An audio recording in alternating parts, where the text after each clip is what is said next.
Picture this. It's December 24th, 1814, the Treaty of Ghent is signed.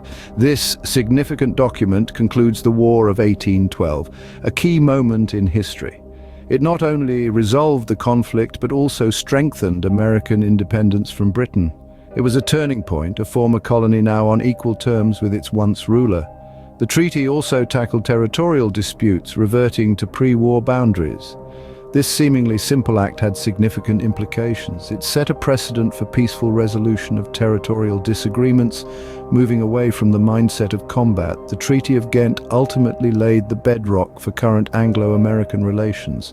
It underscored the power of negotiation, the value of sovereignty, and crucially, the enduring importance of peace. So as we reflect on the legacy of the Treaty of Ghent, remember, even the smallest decisions can have far-reaching effects. Never underestimate the power of diplomacy and the resilience of nations.